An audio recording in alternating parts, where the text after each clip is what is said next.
નાનો હતો ત્યારે ગામડે રસોડામાં રસોઈ બનાવતી બાની બાજુમાં ચૂલા પાસે પગ લંબાવીને બેસવાની મને ટેવ.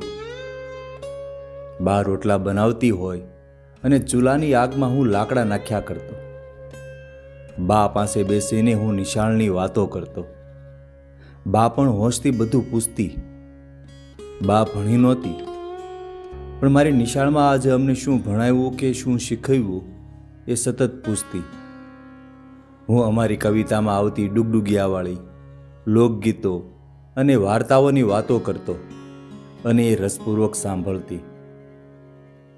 ચોમાસામાં રસોડામાં ચૂલો સળગાવવો એ ઘણી મુશ્કેલીનું કામ. વરસાદથી લાકડા ભીંજાઈ જતા એટલે ચૂલો સળગાવતા અને ફૂંકણીથી ફૂંકો મારતા બાની આંખમાં પાણી આવી જતા.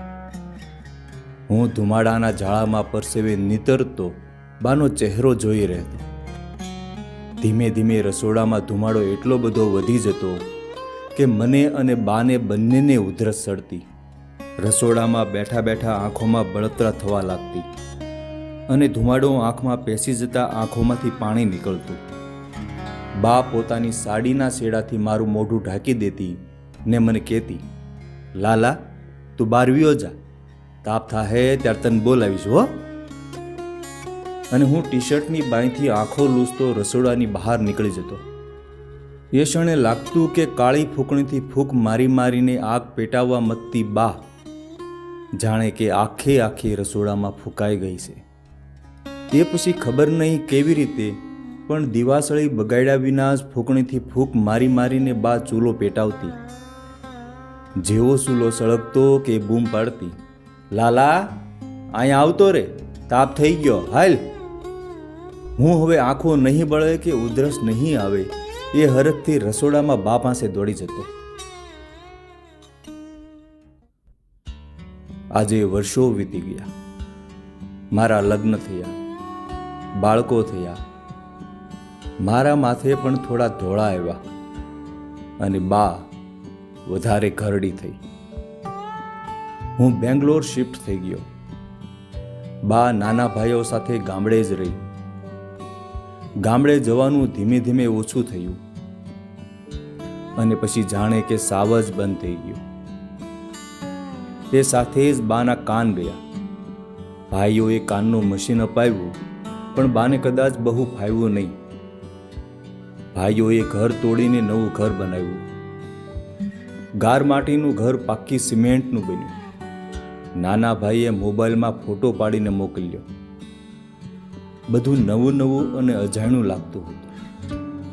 નાની વહુઓએ બા જેમાં રોટલા બનાવતી એ દેશી રસોડાના બદલે પ્લેટફોર્મવાળા કિચન બનાવ્યા.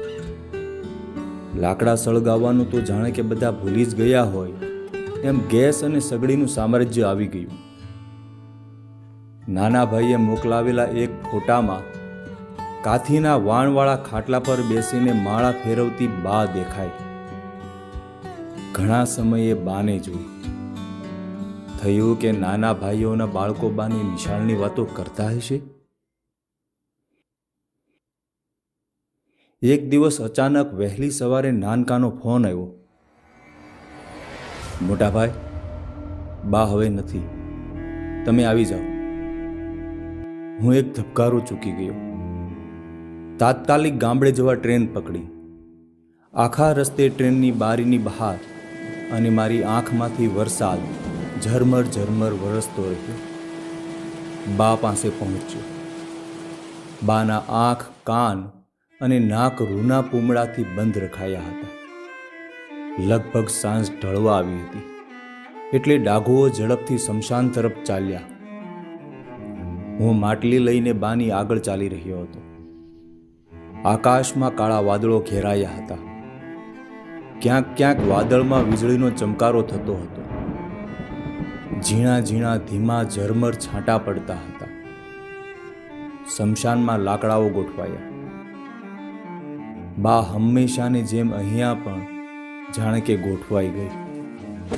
બાને અગ્નિદાહ અપાયો. વરસાદ વધવા લાગ્યો. અગ્નિદાહ માટેના લાકડાઓને વરસાદનો ભેજ લાગ્યો હતો એટલે ઝડપથી સળગી નહોતા રહ્યા. કેટલાક લોકો છાણા અને સુકાયેલા ઘાસના પૂળાઓ ચિતામાં ઉમેરીને લાકડા સળગતા રહે એ માટે પ્રયત્ન કરવા લાગ્યા.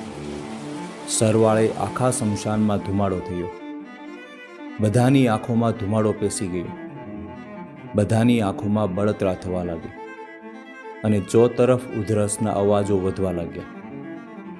નાના ભાઈને ખબર હતી કે મને ધુમાડાની એલર્જી, એટલે એણે મારા ખભા પર હાથ મૂક્યો.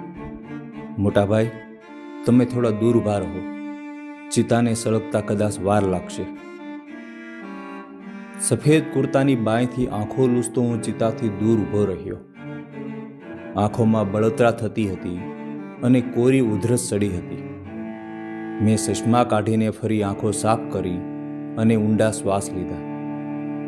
અચાનક મારું ધ્યાન ઉપર ગયું તો કાળા વાદળાઓ આકાશમાંથી જાણે કે અમારી ઉપર એકદમ ઢળી પડ્યા, બાના પાલવની જેમ જ. પવન આવ્યો ને મેં પાછળ ફરીને બાને જેના પર સુવડાવી હતી એ ચિતા તરફ જોયું. મહા મહેનતે ચિતા સળગી. બધાને હાશકારો થયો. અંધારું થવા આવ્યું અને મને લાગ્યું કે બા ત્યાંથી સૂતા સૂતા બોલી, લાલા, અહીં આવતો રે, તાપ થઈ ગયો, હાલ.